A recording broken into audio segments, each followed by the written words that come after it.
Hey there, everybody. Welcome and welcome to our weekly show. We call it Three Broke Guys Handicapping. It's where we review one of the top racing cars from around the United States. Excuse me. We will select a four race sequence from that track and attempt to come to a consensus on a pick four ticket. Thank you for joining us. It's week number 24 of the 2018 racing season, and the big day is here. We're going to Big Sandy to see if the big guy can capture a triple crown. Belmont Park in Elmont, New York has a stakes-packed card that includes the one, the only, it's the Belmont Stakes, and a 3-year-old superstar named Justified. The late pick four starts in race number 8 and ends in race number 11. All stakes in the pick four on Saturday. My name is Rich Sharp, and each week I'll be joined by my friends and racing analysts.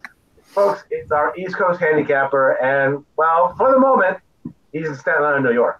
But Ray Torado, I'm expecting some photos of you tomorrow from Big Sandy. I feel like a bit of a fool for not coming out to join you for the big weekend. How you doing, buddy? Most definitely, man. We're gonna miss you. I was there today. The tepid crowd. They weren't as juiced up as tomorrow, but it was decent. The people there were buzzing around, talking Justified and stuff. But tomorrow's gonna be a big day, and everything's gonna happen. And they start early, and let's get it on. I'll be there. Absolutely. Yep. All right. Up next, he's waiting on the sidelines right there. He's our West Coast handicapper, and he's coming at us from his home in Temecula, California. Joe English. It's the second time in 4 years that you and I are sitting on the sidelines for a potential Triple Crown winner. I don't know if you can sense it, but I'm getting bitter. How you doing, my friend? Yeah, unfortunately, we don't have a Triple Crown race out in Southern California, so that's our problem. But then Belmont is probably never going to get another Breeders' Cup. So with the yin comes the yang. I'm doing all right, my man. And Ray, what time is early? What time do they start tomorrow? Just so that we 11:35. Okay, get up and breakfast at Belmont. Woo-hoo. Oh yeah, 8:35 your time. Don't forget, after we get off the air, I've got a proposal for you, Joe. So I just want to bring that back up to me after we get off the air. Oh man. Okay. Last week was Penn National Race Course. Actually, I've got an idea a little bit closer to you, Ray. So, all right, last week was Penn National Race Course, and unfortunately, we came up short. Our group pick four got knocked out in a race where Joe English actually liked the eventual winner, and I do believe that Mr. Torado, Ray, you managed to scramble together the winning combination on Saturday morning. Congratulations. Yeah, thank you. All right, time for a quick weather update this is coming to you from Elmont, New York. It is going to be mainly cloudy. There's a slight chance of a rain shower. High of 78 degrees. The wind's there about 5 to 10 miles an hour, and there is a chance of rain, slight chance of rain, 20%. There are a total of 13 races, 10 stakes on tap for Saturday. For today, we are focused on the pick four. It begins in race number 8, and it concludes in race number 11. Gentlemen, the gates are locked and loaded. The outriders are clear, and the starter is ready to pop the gate. It's pick four post time. Let's go. Your goggles, man. There we go. This week, goodness, a reasonably dry ground. As Ray told you, 11:30 for the post time for the first race. Race 8, proximate post time is 4:02 p.m. Eastern time. $1.5 million guaranteed in the pick four. It is the 1 mile Longines Just a Game Stakes. It's on the turf. It is a grade 1. Purse is $700,000 for fillies and mares, 4-year-olds and upward. 8 starters and your morning line favorite, a raving beauty, trained by Chad Brown and ridden by Irad Ortiz. Get used to seeing my little friend here. 5-2 on the Belmont Park morning line. The race is named in honor of Peter Brandt's filly, Just a Game, who was voted the 1980 American Champion Female Turf Champion. Joe, you are batting leadoff again. It's on the turf, and there's that man again. Who do you like in the Just a Game? Well, let's first things first, Rich. There is a $1 million guaranteed pick four for this sequence. So I think they got it at 1.5 million. I thought it was. Well, my if it's 1.5, it could be. My racing form when I printed it out said 1 million. So anyway, there is a guarantee, and to be honest with you, it could go up that much. To be honest, it could go 2 to 3 million if you really wanted to. At least if the crowd is so inclined, it's that difficult to sequence. I saw Rich had the bobblehead out, and I'll bring it back. I can't argue and I can't knock him, but I'm actually going to do something this was I can't remember. It was a Delmar. It was long ago. Maybe not that long ago. Maybe earlier this decade or late last decade, when there was this other Baffert runner situation where, okay, Baffert had this 4 to 5 shot, but then he had another 4 or 5 or 6 to 1 shot that would end up winning the race and run better than the 4 to 5 shot. So I'm going with Chad Brown as my top choice, but it's going to be the 3 off limits. It's not going to be a Raving Beauty. I've seen off limits, obviously 3 for 5 at the track, but this is more a Chad Brown statistic formulator thing that I'm gonna throw at you here. Over the last year, on the turf, of course, with Chad Brown horses returning between 46 to 68 at 12, a little bit higher than normal percentage, and 6 of those 12 have had Javier Castellan battle. So this horse obviously has every right to win this race. Coming out of the Grade 1 Jenny Wiley, where she finished behind 2 other Chad Brown horses, the horses that ran 1-2 in the New York Handicap earlier today, 4-Star Crook and Sister Charlie. So I think off limits is the play and the way to go here. He's going to be a little bit more of a price. Again, he's probably, in all likelihood, I would think the second choice. I think he's going to be closer to 3 to 1, 5 to 2, and I think you can see a Raving Beauty because of the way she ran in her stateside debut. I think you can see her going down to 9 to 5 or 2 to 1. I would think they're going to be the top 2 choices in the wagering. So off limits is the top choice for me. I like the fact that Chad gave her some time off. And he brings her back in this spot. Obviously, it's a Grade 1. He wants to get another Grade 1. She won a Grade 1 3 starts back at Delmar in the Matriarch. So getting her another Grade 1 would be nice. So she's going to be my top choice. I also it's funny because I wasn't. The statistics on Chad Brown's second time off the bench are not nearly as strong as it is off the for either first time off the bench or third off the bench. So if I was going to construct a ticket, a Raving Beauty would be on it, but she's probably not even one of my top 3 choices. I love On Leave.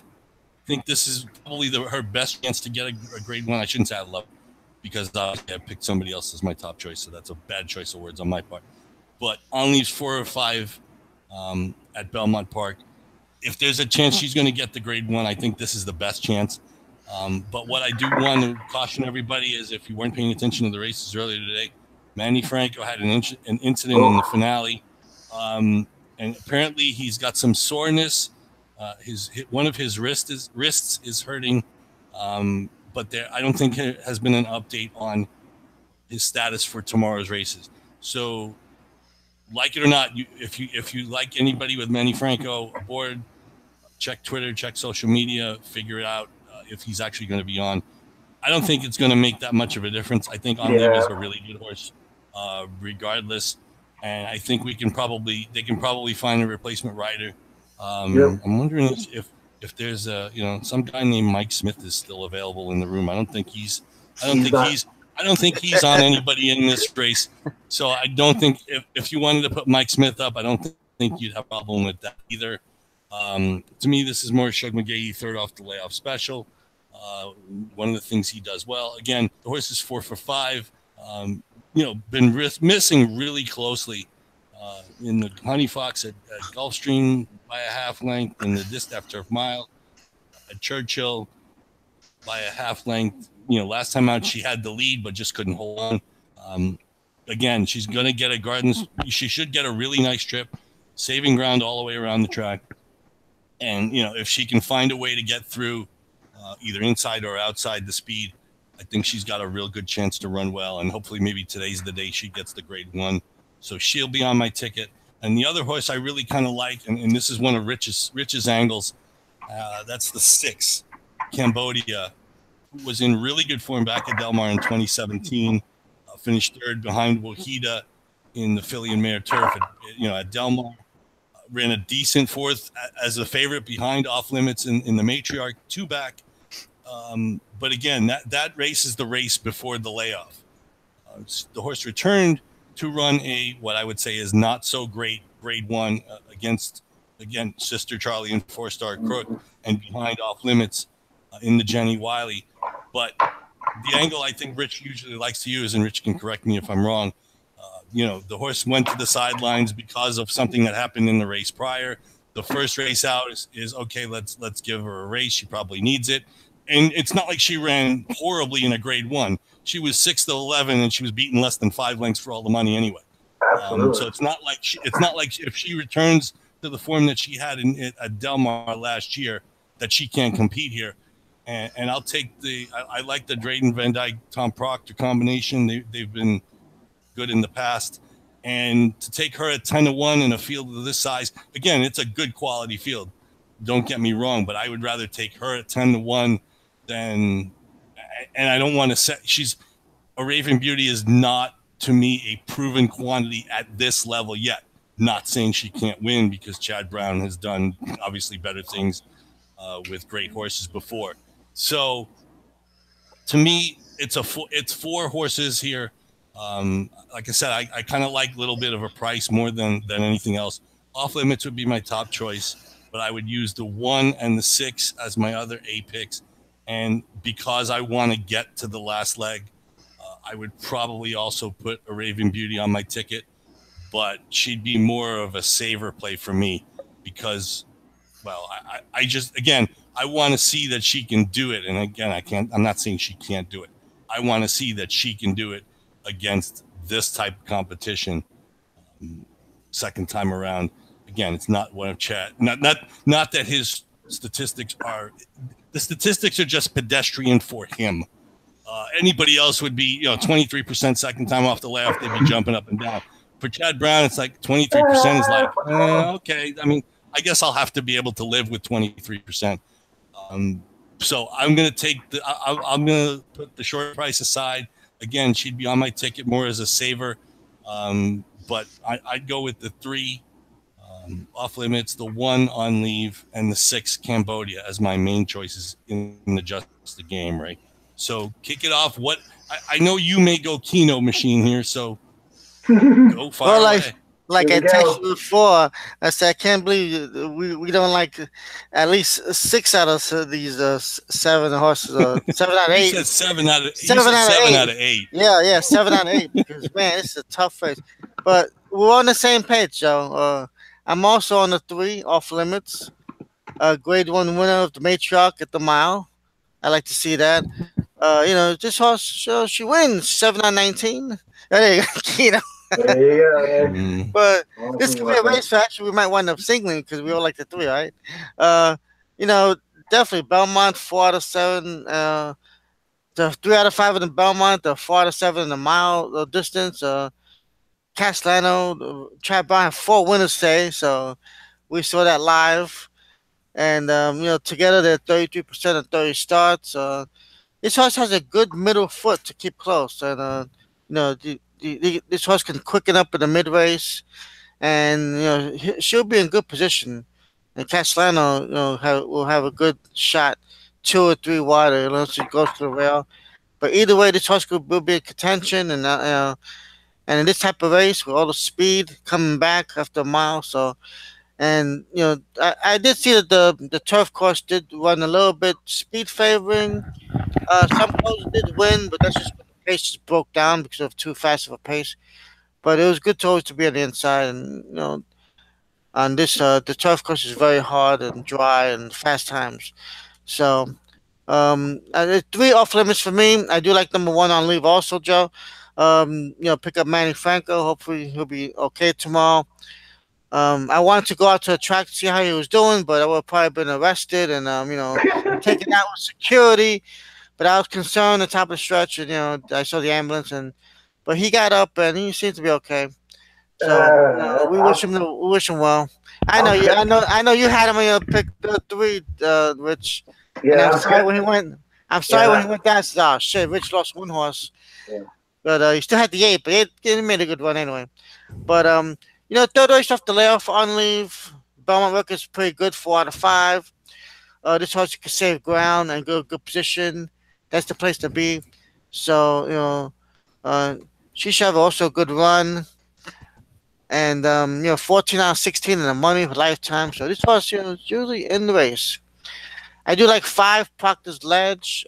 She keeps Johnny Velasquez, who's burning up the turf. Also, he's 27% this year in turf. He's riding very well.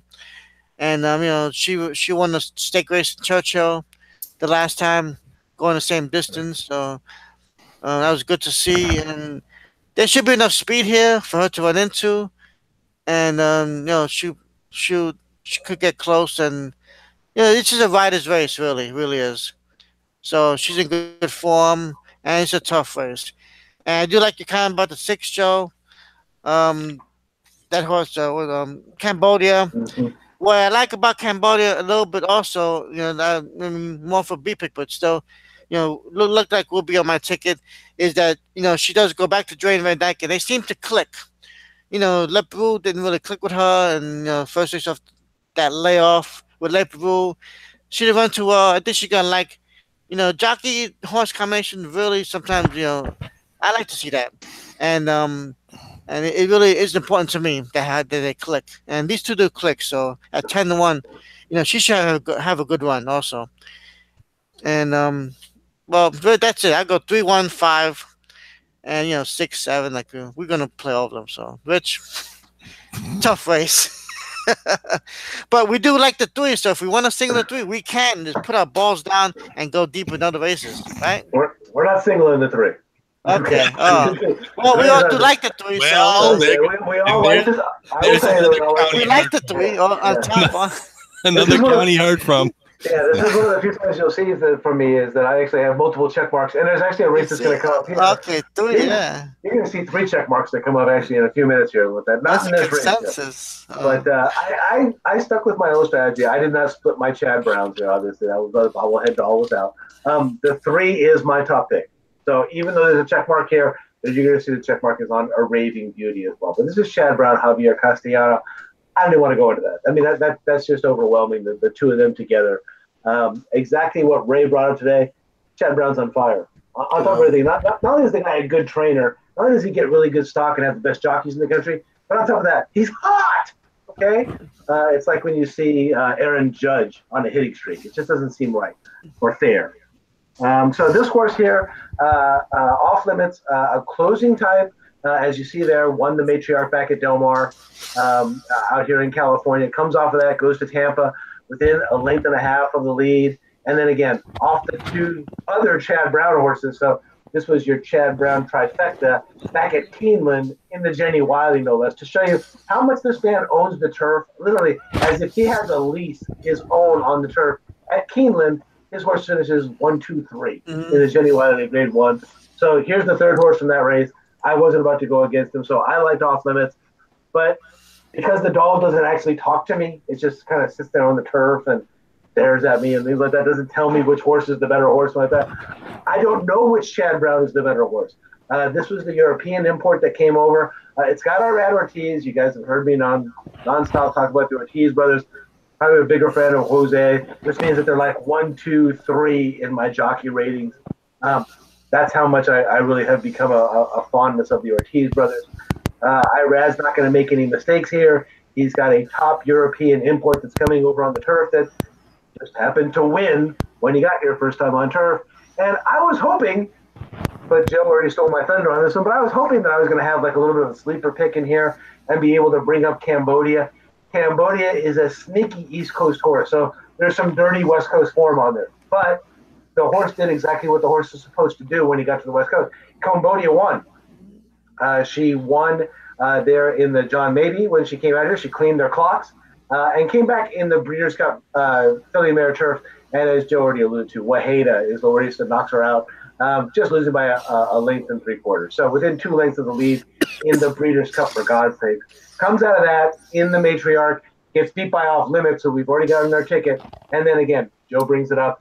The layoff, so you've got the layoff to there. And the layoff comes back at Keeneland, for God's sakes.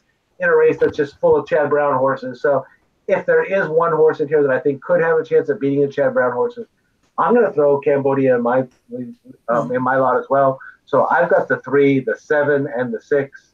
I believe Ray has got the 3, the 1, the 5, and the 6. And Joe just went with the 3, the 1, and the 6. And I'm going to go ahead and come on back. And that's how exciting this Belmont card is. I got a feeling that we're going to have a lot of picks all night long. And I'm back. And for those of you who are wondering, I'm wearing a T-shirt here that's from the Give Foundation here in San Diego. It's the Give Hope. So if you Google that name out there, they do a lot of really great work, not just in San Diego area, but with charitable foundations all across the country. So the Give Foundation. And I am back to you guys, and we are going to move along to race number 9. They are going 1 mile. This is the Metropolitan Handicap. It's a grade 1. It's the Met Mile, for God's sakes. The purse is $1.2 million.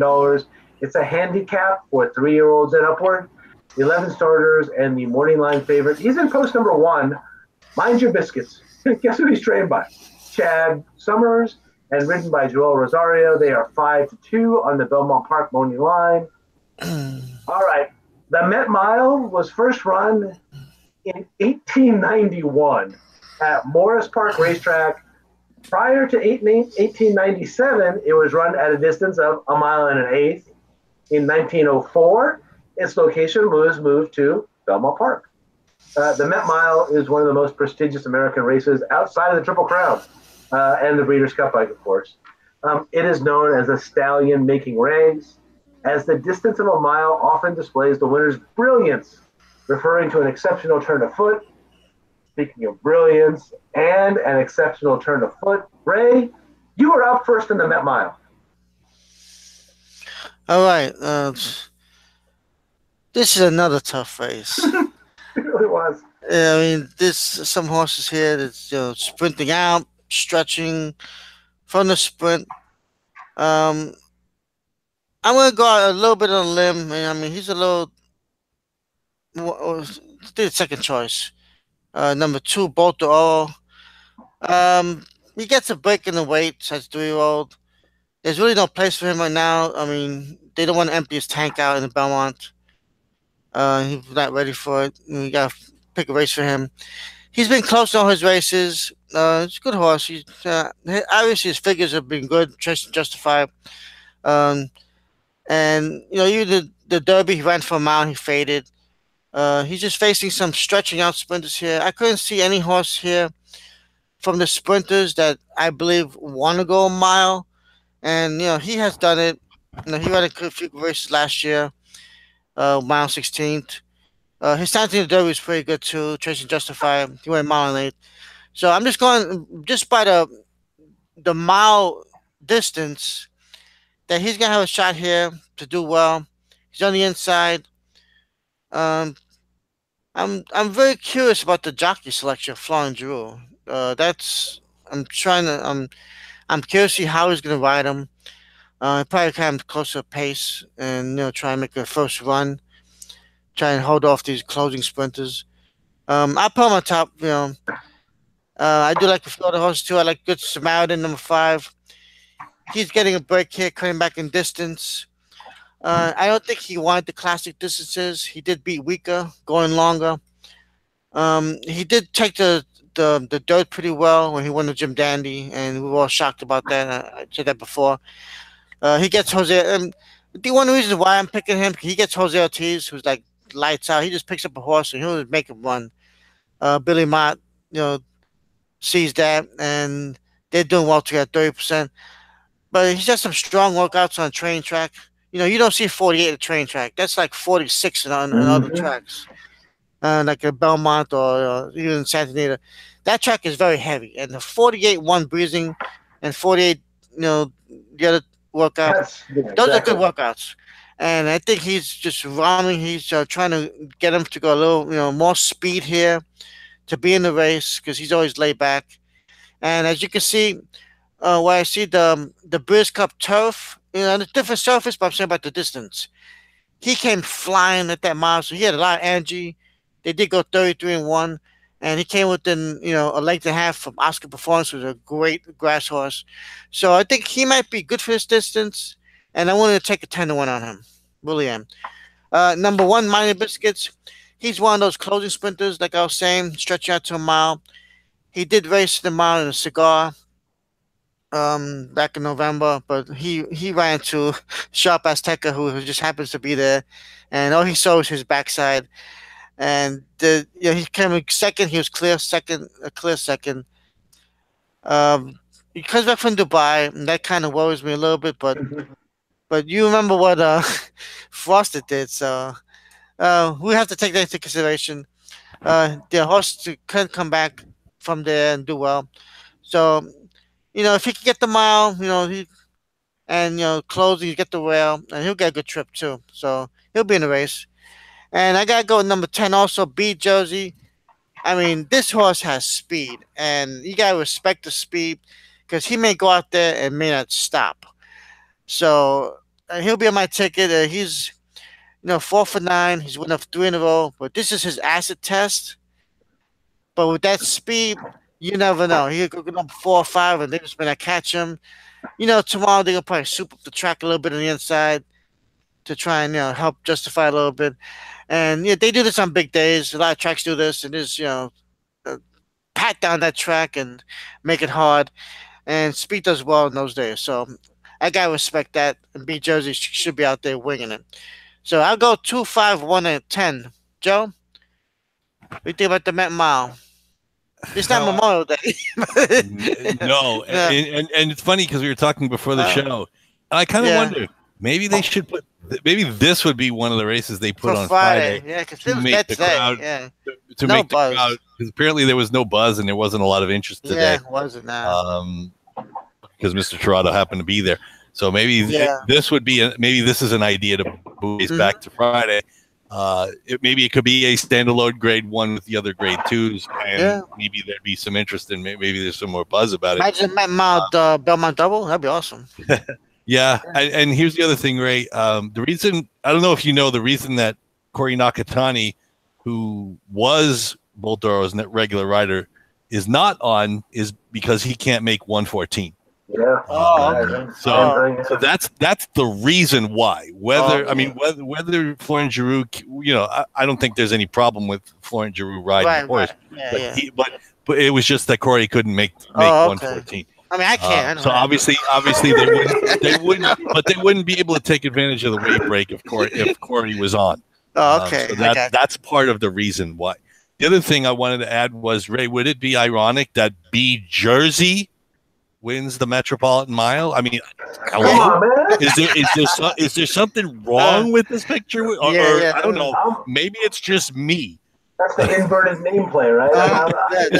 That's seriously. It's like, are you kidding me? Something's not right if this horse wins.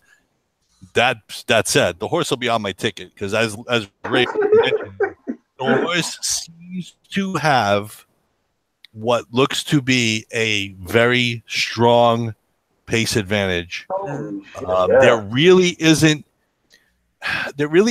somebody who we know is going to go to the front. Now that doesn't mean Bolt Doro won't, or one of the long shots.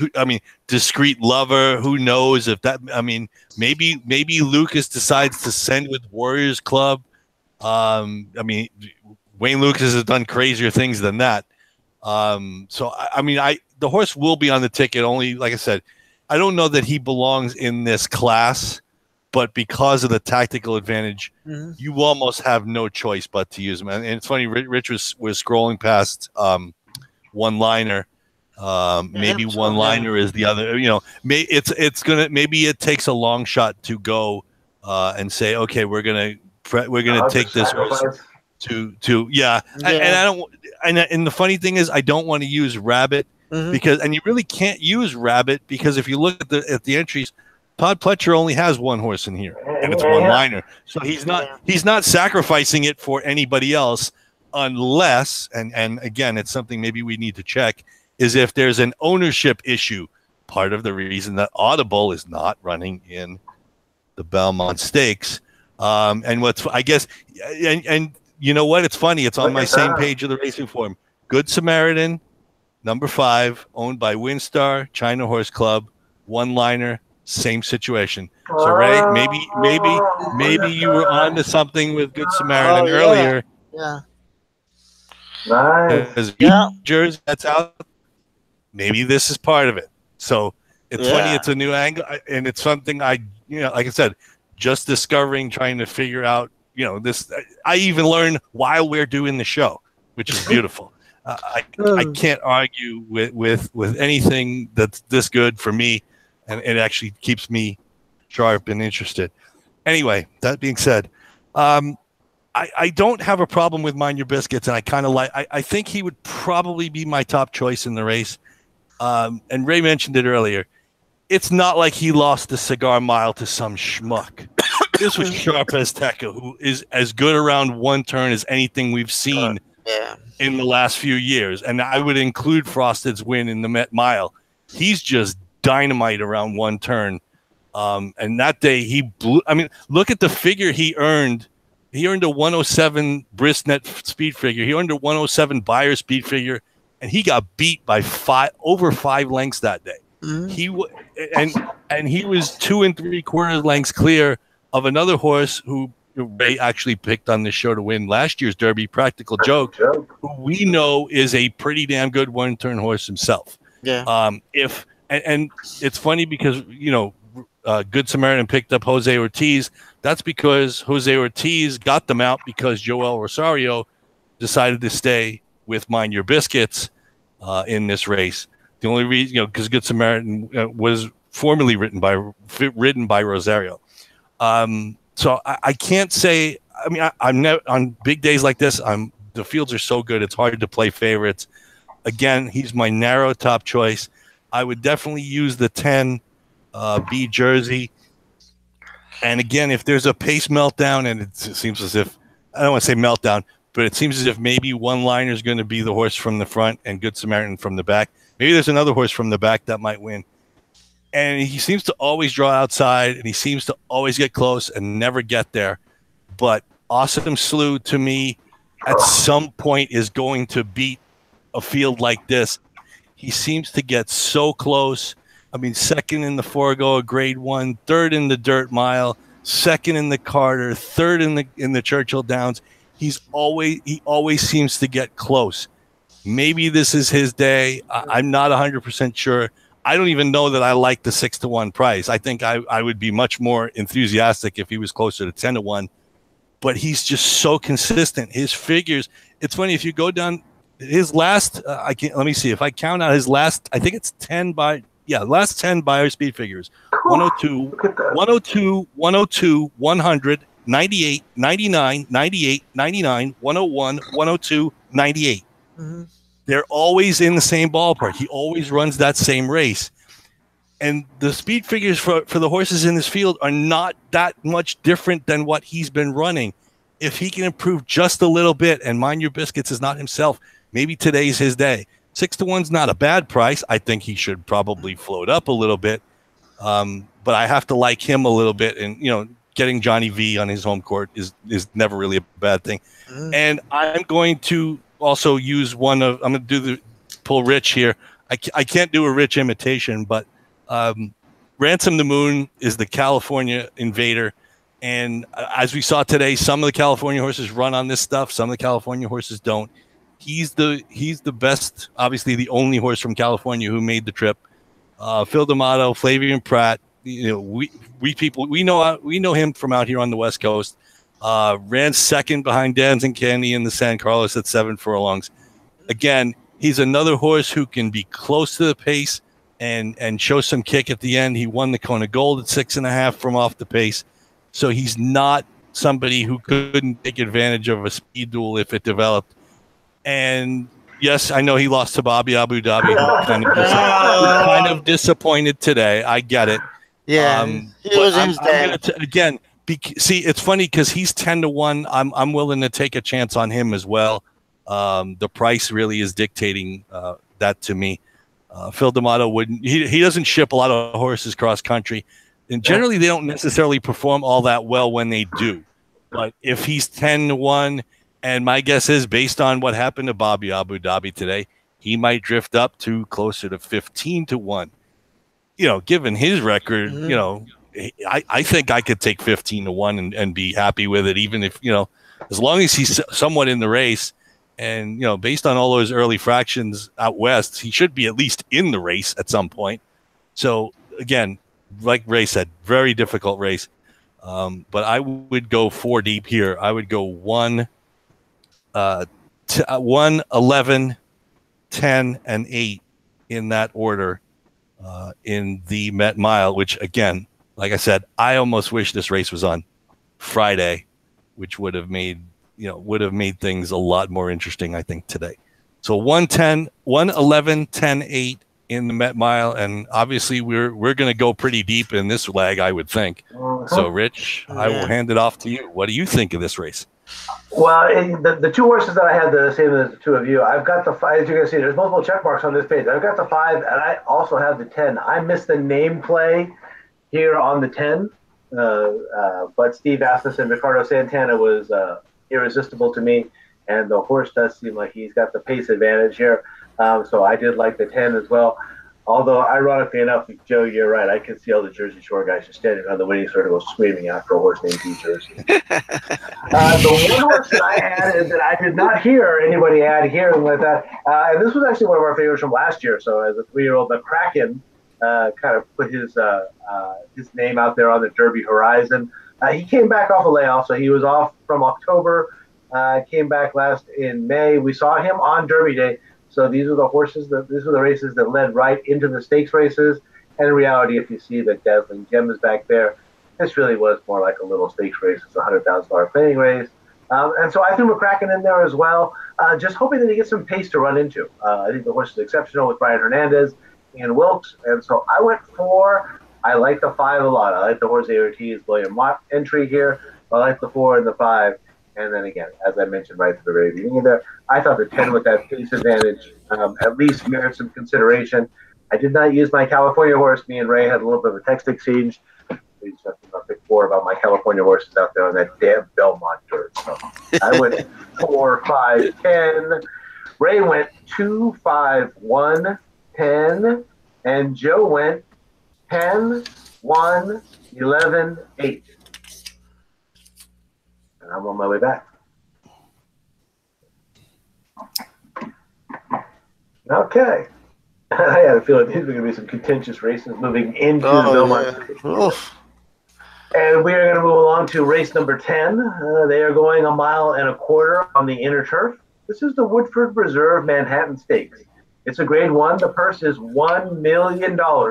Inner turf, it is for 4-year-olds and upward. 13 starters and your morning line favorite at 5-2. He's in post number 10. He's one of our favorites. It's Beast Patrol, and he's back. He's trained by Chad Brown. He's ridden by Joe Azzaro. If you guys want, I can actually bring back Chad. This is Chad Brown on turf, of course. Inaugurated in 1887 at the now defunct Morris Park Racetrack in the Bronx, New York. In 1905, the race was moved to Belmont Park. It was contested on dirt from inception from 1970 and again in 1977, 79, and 88. It has been raced at distances from 6 furlongs all the way up to the current 10 furlongs. And it was hosted by Aqueduct Racetrack in 1959 and 1961, in 1963, and also in 1967. Joe, it seems like the Woodford Reserve Manhattan Stakes just moves all over the place. In fact, it reminds me of a little bit of you, who came out from Manhattan all the way out here to California. So who do you like in the Manhattan Stakes, my friend? Ray, fire it up. I'm going Keno here, boy. Yeah, I mean, it's funny. I have a favorite horse of all the horses in this race because he's done so well recently. So he'll be my top pick. I love High Happy. He's just been a gem of consistency since Todd Pletcher brought him back. Finished 3rd in the Gulfstream Park turf race, but then he won the Pan American, won the Man of War. The Gulfstream won it at Belmont last time out. So he, like I said, he will and the pace for this race is really interesting because it looks like there are like maybe 5 or 6 horses who want to be the horse that's second or third, sitting behind the 2 1 go all go. And I know Happy's going to be one of those. He's obviously in the best form of his career. Pletcher is obviously deceptively good on the turf. Most people know him for his dirt prowess, or in some, I guess, in the Kentucky Derby. Until a couple of years ago, the lack of same, because he was like, I think like 0 for 40 something until Super Saver won the Derby. But anyway, that's another topic. Saez obviously fits this horse like a glove. He knows how to ride him. He almost got beat last time, but he had Sadler's Joy as measure. And because Beach Patrol happens to be in the race, and because my selection is in trade by Chad Brown, I may even be on the second. Hey, who knows? Maybe even the third choice in this race. So I'm going to take the horse that's in form, who likes the track, who's gone the distance, who's won the Grade 1. I'll take High Happy as my top pick, but there's a lot of horses in here that I like. I'll start with the 2, the horse that he's probably going to have to run down, and that's the 2 1 go all go. Again, consistency is amazing. He's going to be on the lead. We already know that, and he'll be on the lead until about 2.5 furlongs to go, and then we'll see what happens from there. Again, buyer speed figures, and again, some people like them on turf, some people don't. Last 6, 102, 100, 101, 101, 100, 101. He's always right there. And because there's a 13-horse field, there may be some horses who aren't where they want to be, and maybe there's some tactical issues, and maybe there's some traffic issues because, again, 13-horse field, who knows? Somebody who likes to be second or third is going to end up being 7th. If it's the wrong horse, maybe one go all go does go all the way at some point. He did it earlier this year in the Elkhorn at Keeneland.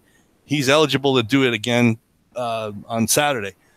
The 1, Robert Bruce. Guess who changed that horse? 101 speed figure out of the gate in the Fort Marcy on Kentucky Derby Day at Belmont. Tyler Gaffleone stays aboard. Obviously undefeated, 7 for 7, including 4 Grade 1s in Chile. Again, those aren't necessarily the quality of Grade 1s here, but like Rich says, beware the undefeated horse. Drew well, Chad Brown. And like I said, it's very possible that High Happy is the third choice because at least on the morning line, Robert Bruce is the second choice, and Beach Patrol, who I also would have on my ticket, is your morning line favorite. He's really done nothing wrong. He's going to sit a nice trip. He'll probably, like I said, him, High Happy.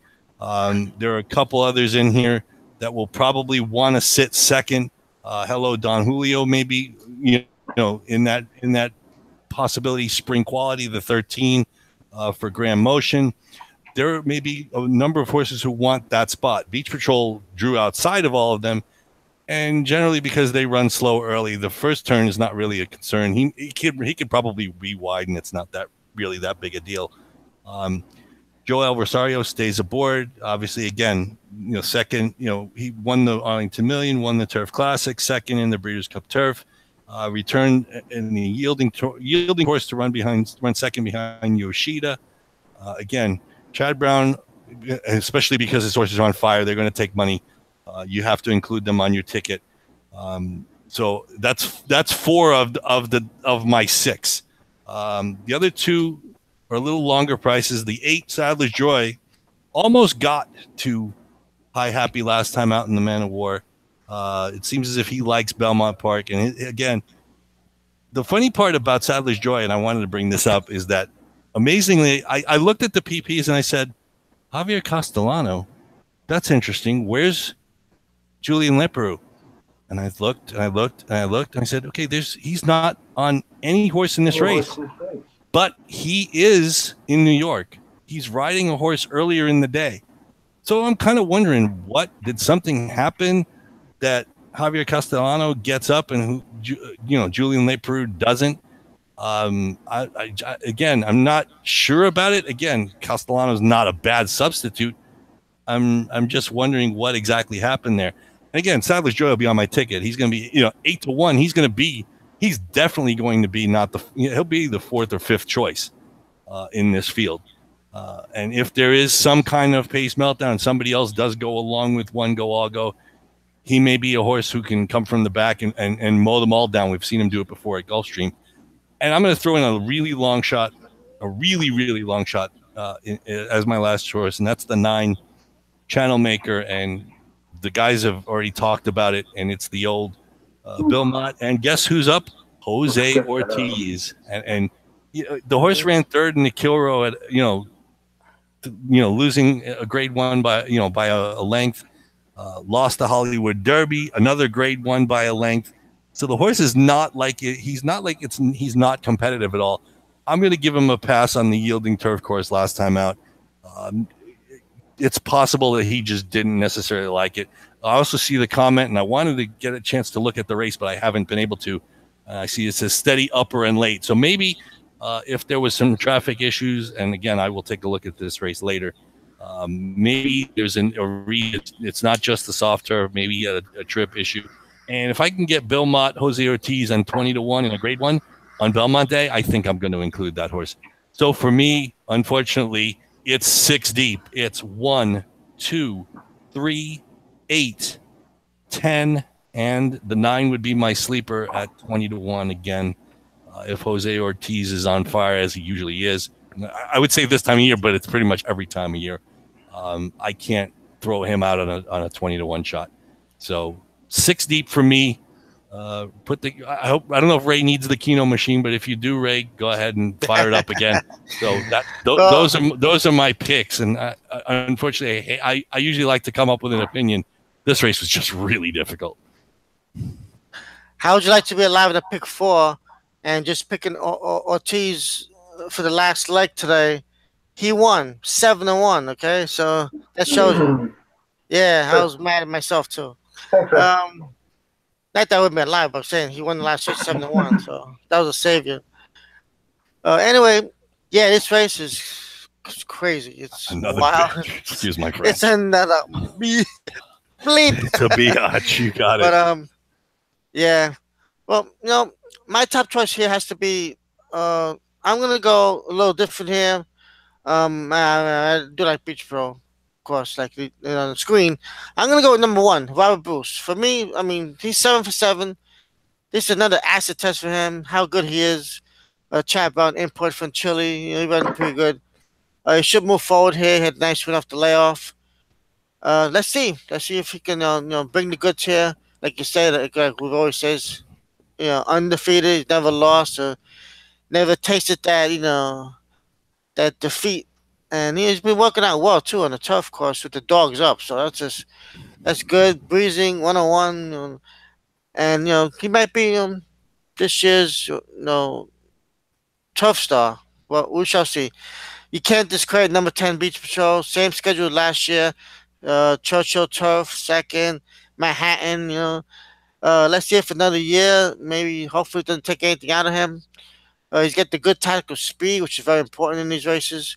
He can see a nice trip. We can see Chad Brown here going 1-2. Could happen. But Beach Patrol is a hard knocking horse. He's one of our favorites. And we've done well with him. And he just keeps bringing it. I do like Salas Joy, number 8.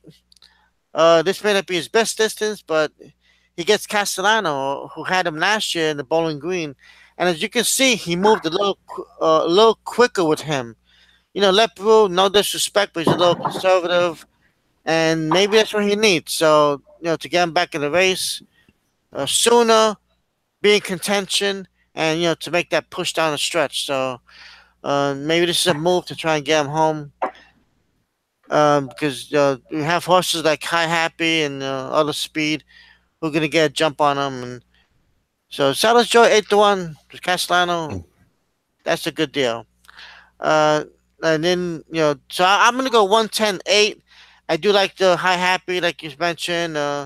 Chow Maker, I like your comment on Chow Maker. I did look at him a little bit, and he'll be hopefully my ticket. So we're going to go Keno here also as a group. So, the Manhattan Football for me, 110-8, and we'll have those other horses. So this is a very tough sequence.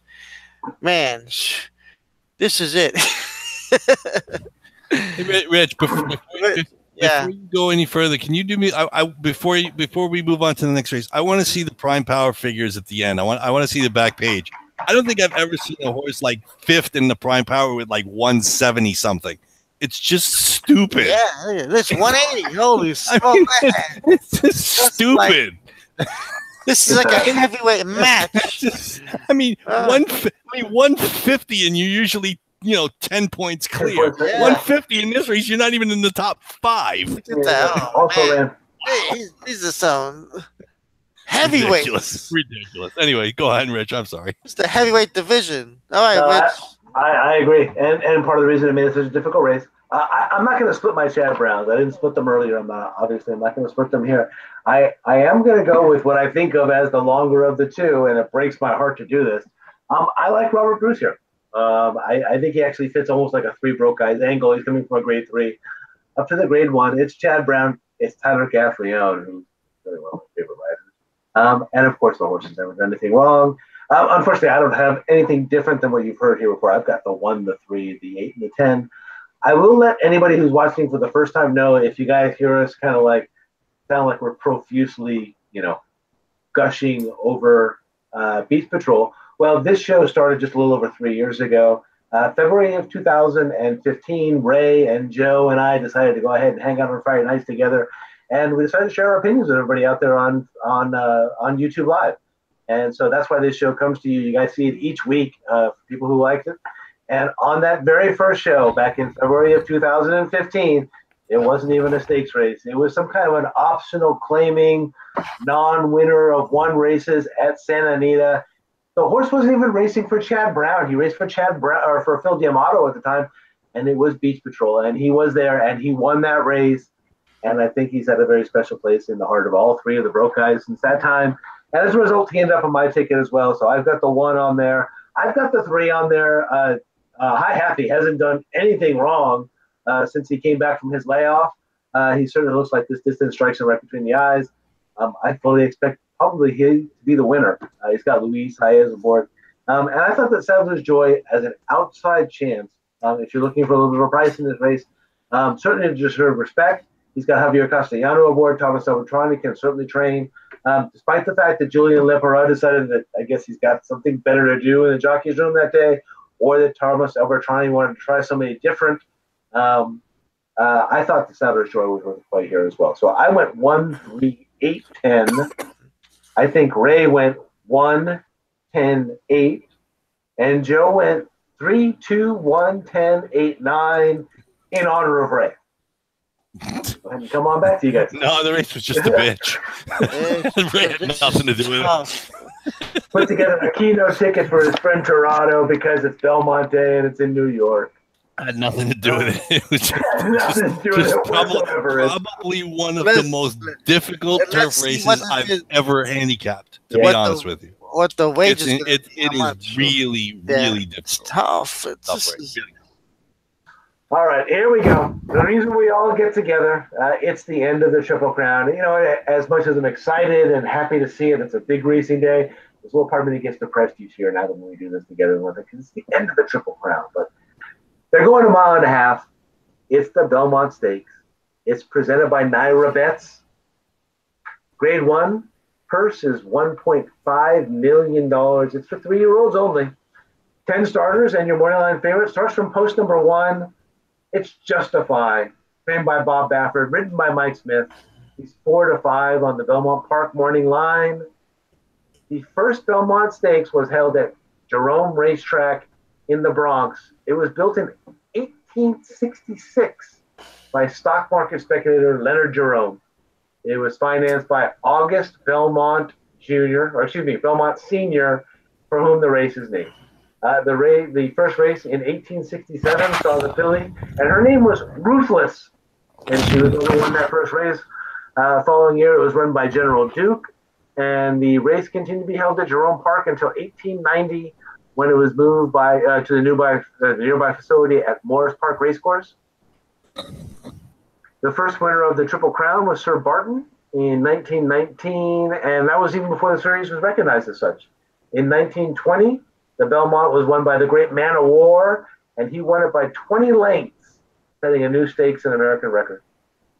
Starting in 1926, the winner of the Belmont Stakes has been presented with the August Belmont Trophy. The owner may keep the trophy for 1 year and also receives a silver miniature for permanent use. Ray, you're my Belmont guy. You're my New York buddy. You're up first in the Belmont Stakes. Who do you like in the Belmont? Well, as we know, Justify has won the Derby. He's won the Preakness, and he's looking to be the 13th Triple Crown winner. It's a difficult task.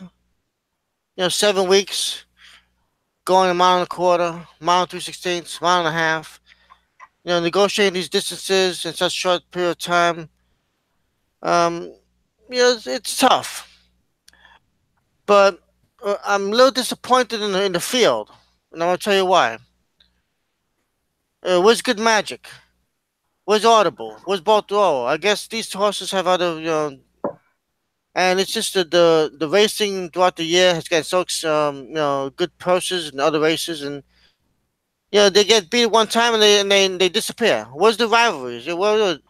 So I'm picking Justified because there's no one here who I think who he's beaten shows up again for a second match. I mean, I just don't get it. He's 65. When I left the track, if he's 65, I'm gonna put the bankroll on him. Yeah. To be honestly, he's facing two grade three horses. I don't see anybody here who's gonna run with him. I mean, I think he wins just by default. Honestly, he's done nothing wrong. He's just better than these.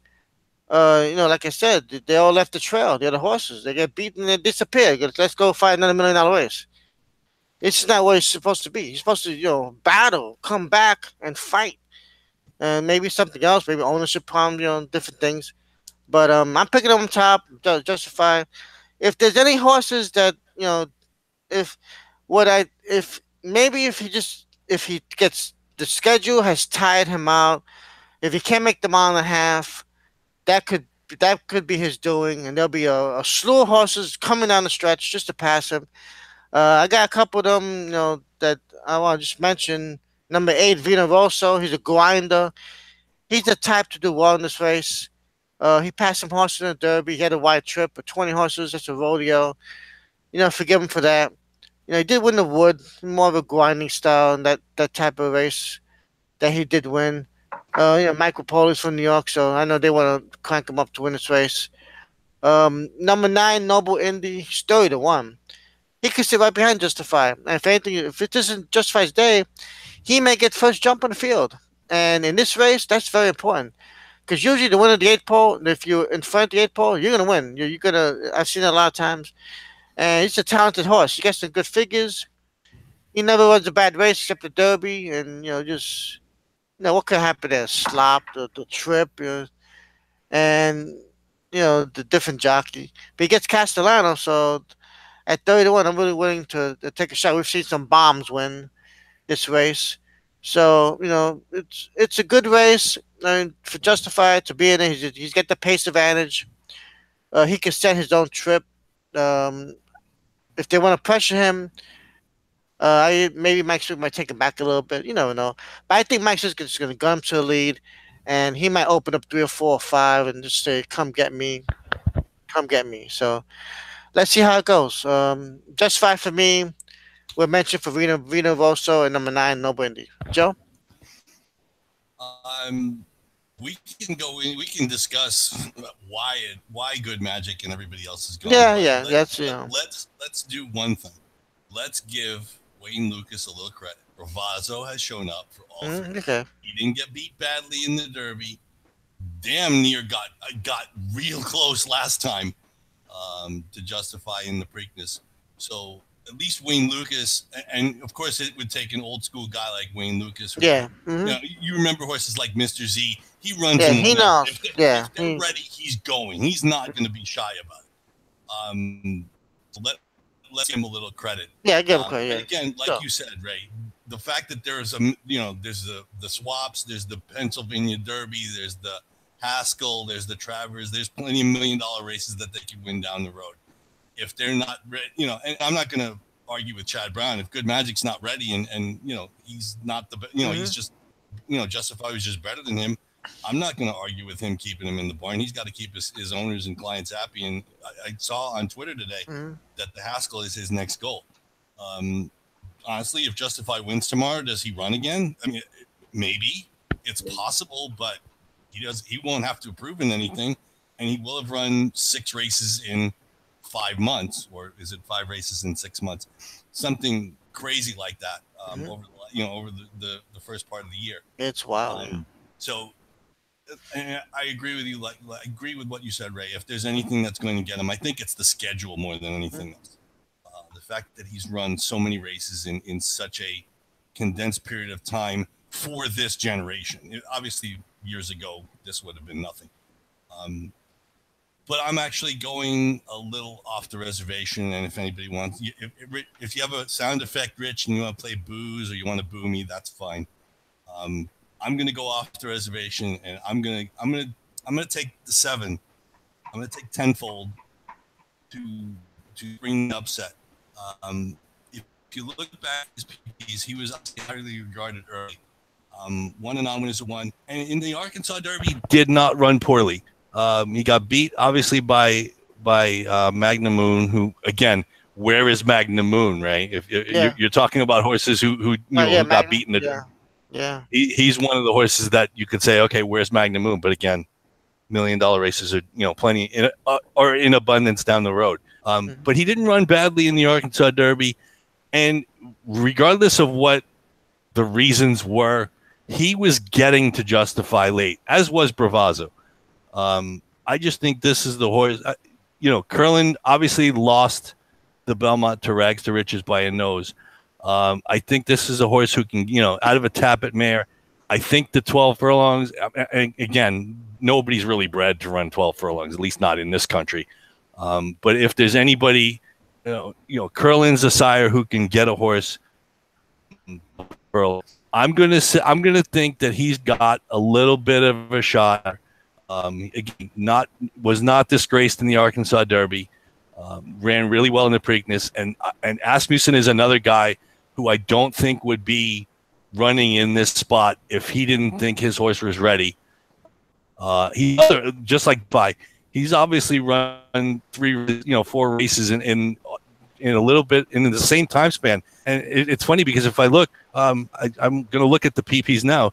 They basically, Justify debuted 9 days later than Tenfold. So it's the same sort of situation.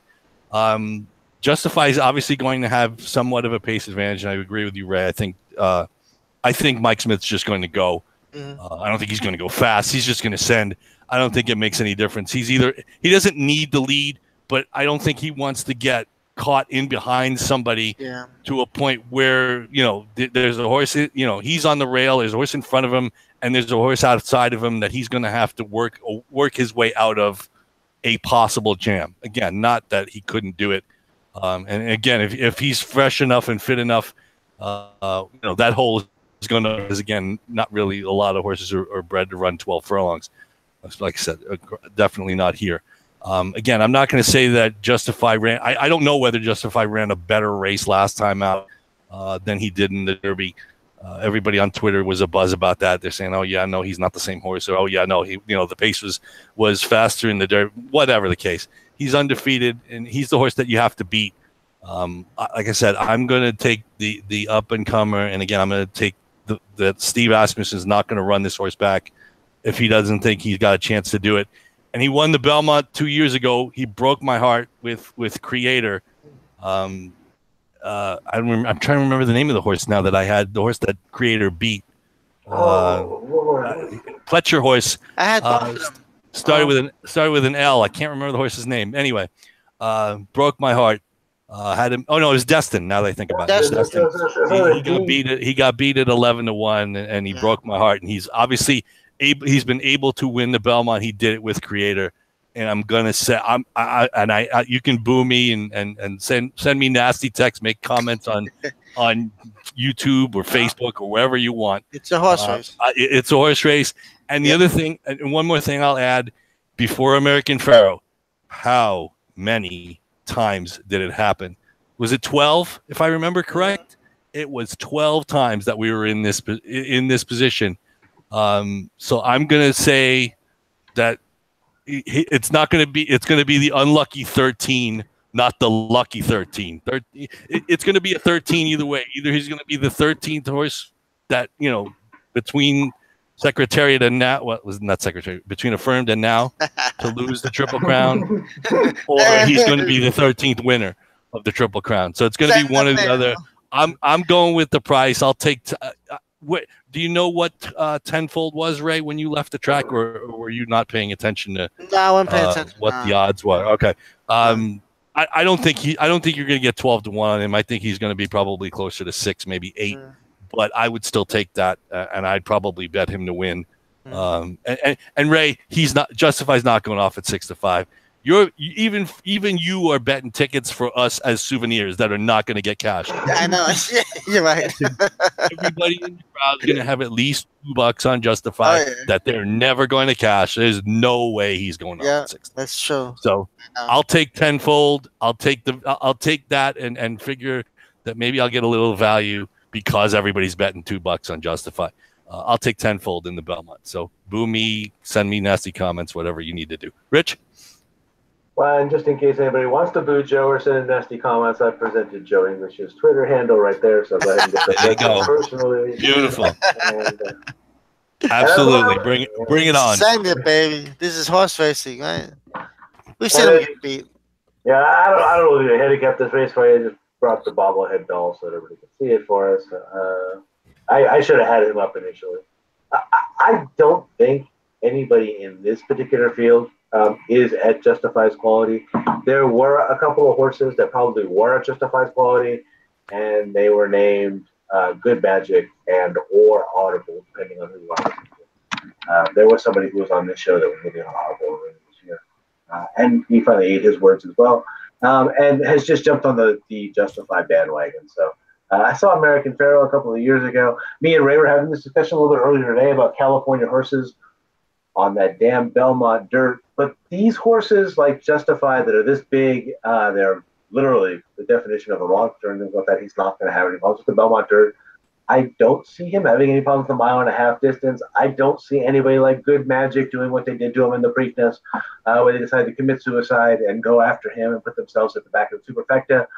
I just don't see anybody having the kind of skill or the talent that we've seen with Justify so far. So if you like, just to show you that I'm not going to boo Joe English or hiss Joe English, or even send me negative comments on his Twitter feed and things like that. My exacta is going to be the exact same exacta that I hit in the Preakness, which is I will use Bravazzo and I'll use tenfold with a big bet right behind Justify. So I'll go with the 1, and then I'll go with the 7, and whatever Bravazzo is. If you're looking for somebody who's outside the spectrum and things like that, the only horse that's in this field that we don't know anything about would be this horse that's come over from Europe. It's got Jose Ortiz on him. It is a Chad Brown horse. It's Gronkowski.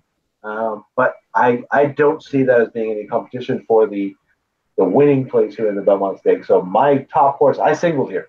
I do have the 1 on top. I do have the 7, and I do have Bravazzo as my exacta horses underneath. Ray, I believe Ray also singled. I think Ray's also got the 1. And I believe Joe's got 1-7. And me and Bob will go ahead and come on back. Actually, Rich, I didn't have 1-7. I'm like I said, I'm going against the crowd. I'm taking tenfold, and I mean on my ticket I probably will use Justify because I want to be. I would hate to lose to a Triple Crown winner on a pick 4, especially if I get a long shot home. But since you're on this show every week. I have 189, Rich. 189. 189. Excuse me. Yeah. I'm also hedging too, because All right, 189. You've got me with the single. You've got Joe with a single. Joe's single is the inverted single. It's the 7. Ray is the 189, and I've just got the single with the 1. And I'm back, and me and Bob are back. I'm sorry that I couldn't get Bob out there a little bit earlier. But I think his bobblehead doll shape. Yeah, he's busy. He's busy. Did you guys see a video that was floating in social media about Justify and American Pharaoh side to side, galloping on the workout? I did see that. Yeah, and they were saying that American Pharaoh. I don't know that he kept galloping longer. I didn't watch it. I think I saw it, but I didn't watch it. Yeah. I thought it was interesting. You know. Yeah, it was. Yeah, the I match thought, was stretch. yeah.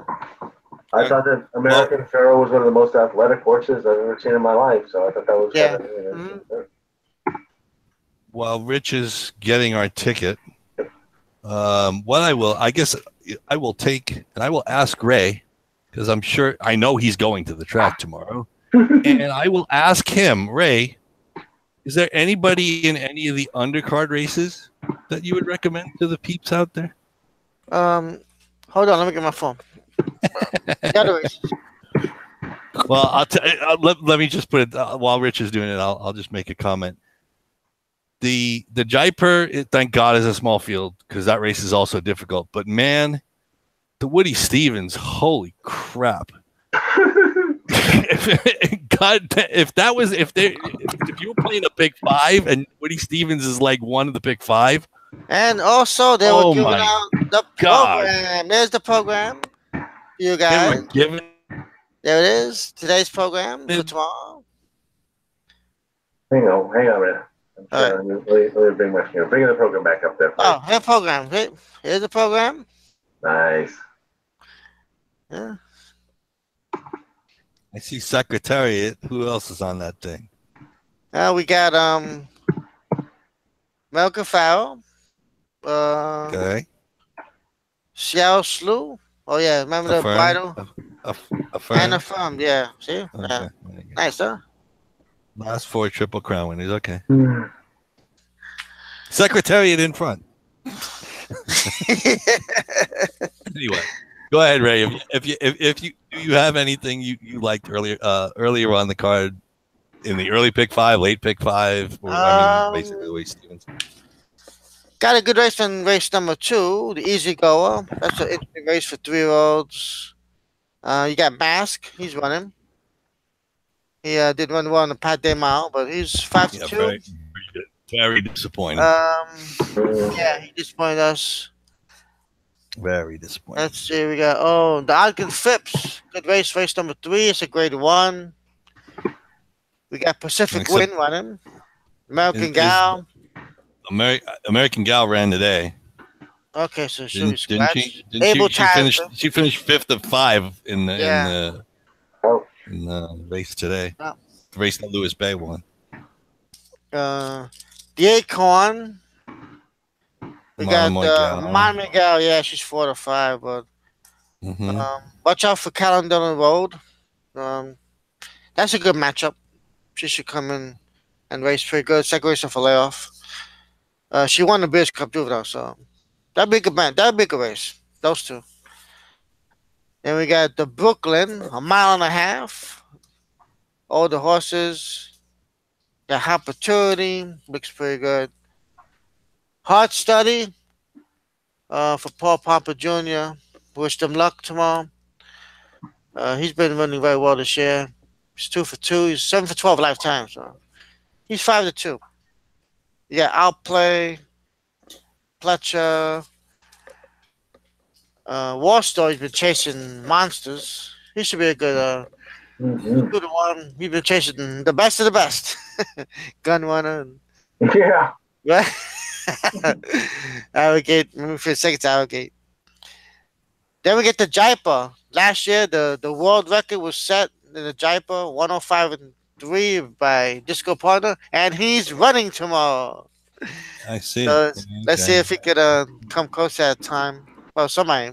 The turf has been fast. They didn't go 107 today in one of the races. Yeah. So 106 is definitely within their range. No question about that. 105 is. Yeah, that's 105 is just. I don't know how they did that. It's smoke. There's smoke coming up behind their heels. Oh yeah. 105. Man. That's ridiculous. Dude, the fractions though, that race too. 21-2, 43 flat, 54-1, 105-3 last year. And he was closing too. Yeah, no. He was he was almost 8 lengths back. The Woody Stevens. I was just telling Rich that is my God, that's a bit, another head scratch. I'm like, oh my God, are you kidding Nice me? looking horse, promises fulfilled. Remember him? It's 12-1. So he's I coming back a remember him. distance. Yeah. Well, it's funny. To me, it Give looks me a like there's minute. a lot of speed in that race, and Last speed. they all drew outside. Yeah, strike power. Yep. They all drew. Yeah, exactly. Yeah. It's like, okay, wait a minute. Where have I seen this before? It was the Florida Derby. Yeah. Strike power and promises fulfilled. And but the thing is, they're not alone. There's the 10 and the 11 have speed too. Yeah. Yeah. So, Last speed. Yeah, I like exactly. Barcelona for the rail, 8-1. Could get a good trip. Yeah, it's fun. Yeah. I mean, the horse was on my radar. Just not sure. I mean, you're gonna have to work out a trip from the rail. Yeah, I have to look at the races closer. Yeah. No, but But there are a couple. There are horses there that are either they've been in the money every race around one turn. So it's again, even though the figures aren't necessarily fantastic, it's a really difficult race to figure out. And what works for me is that after the Belmont, there are 2 more races. I will stay because everybody leaves, and then you can just roll right out. No traffic. So take advantage of that's one of the things I do. I don't leave after the Belmont because it's like 5 o'clock. Yeah, right. There's a pick 4 that starts in the Manhattan. If for whatever reason you get knocked out in the races in the guaranteed pick 4 pool, there's one that starts in the Manhattan. So yeah. just make sure you remember that. All right. Yeah, no, make sure there's money in the account. Really great. I mean, it's great racing. It's as close to Breeders' Cup as we get in the summer. Yeah, or in this case, I guess spring. And manage your money well, because if you blow races money early, absolutely manage your budget. Absolutely. If you win, it's good early. But don't try and win. Don't go for the fences early, because then you're gonna wind up losing the good bets you don't have enough money for. So I will add one thing about races like this and cards like this is it's something I learned from the contest world. Yeah, is you handicap the card backwards. Right. Because if you handicap the card backwards, if you like something in a later race, you are going to know, and you're going to save some money in reserve from your bankroll. If you handicap the race forward and you get blown out by race 6, and you find something you like in race 9, well, guess freaking what? It's over. Yeah. You won't. You then you're stretching for more money you don't have. You won't have a pot to you know what. Yep, yeah. I mean, you can get money, but that's extra money that you weren't planning on spending. Exactly. So then you're in a hole, and you know what the hole gets you, right? And handicap the cold pretzel going home. And good luck to the Belmont Handicap Challenge guys. I know John Kinch was up there, and Oddball Christian Helmers. Christian Helmers was in there. I think he was 3rd. And Jonathan Kinchin had 2 entries. I think he was 5th, 6th, something like that. But they're having a big contest this week. Yeah, they have an open spot, so it's nice. I couldn't get in because I'm 4 a.m. I'm just your average customer. Because you're the guy outside the door with your hands in you pull your pockets out of the pockets out of your pants, and there's nothing in it. That's right. I'm your average customer. Thank you for coming. Parking is $40. Let you know. Parking is $40 tomorrow. $40. Yeah. Okay. I've got our pick 4 up on the screen. You can take the LIRR, but it might take you 2 hours to get home. 3 hours. So it's a chance you want to town. I might park in another town and walk. What's the next town over? I know. All right. Here we go. All right, here we go. Oh my goodness. All right. For those of you who remember, the Reds are Ray. Ray is in red. Joe's in the black type, and down Dodger blue, you've got me in blue. The greens represent what's our consensus or our pick 4. This is the 3 broke guys ticket, if you like. In leg number 1, that's the just a game. We've got some consensus there on the 3, and we also have the 1. And I think we're going to bring in the 6, so we'll leave out that second Chad Brown horse. We got 3-1-6. Dum dum dum. Dun, dun, dun. All right. Leg number 2. We've got 4 selections. The 2 is Ray's top pick. The 10 is Joe's top pick, and the 4 is my top pick. So you've got the 3 top picks there. And the 1, we actually had some consensus there on the 1. Oh, you know what? Excuse me. I see some consensus on the 5 as well. Yeah, Oh, actually, the Rich, five, yeah. the one was my top pick, but that's fine. It's all the same. It doesn't It matter. still works out. Okay. And Ray and I both have got the 5, so you got five choices in the second choice. In leg number 4, okay, you've got the 1, that's Ray's top pick. 60. You got the 3, that's Joe's top pick. You've got the 1, that's also my top pick. The 10, there was consensus on all 3 lines there, and the 8, there's consensus on all 3 lines. And in the finale, you've got the 1, that is Ray's top pick, that's also my top pick, that's most of America's top pick. And Joe is the one who's going a little bit off the reservation here. He's got tenfold, that's the 7. Got 3 times 5 times 4. That's actually 60. only $30. Is it 60? 60. 60. Yeah, 60. Not too bad. Not too bad. That's doable. So save your $60, guys, and bet our ticket because we're gonna win. Then he sent the hate mail. Put his Twitter handle up there, Rich. Yeah.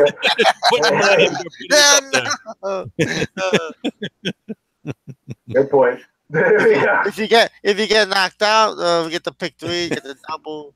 Hey, Rich, I'm sorry, I didn't get that all written down. Can you put 10 cents super just guy. like 3 was the one I was missing. Hang on 1 second, Joe. Sure. It was 1. Just improper disclosure there to make sure we get everybody out there. Oh, boy. There you go. There you go. All right, we're good. 1, 3. I got 316. 1, with, 3, 8, and yeah. 10. Okay. It was just the third. Yeah, the other four, the other 3 legs I had, I was just missing. Yeah, no, I the got Manhattan. I always have to write these down myself. I actually tear this little piece of paper off and I walk around with me all day long. I walk around Saturday.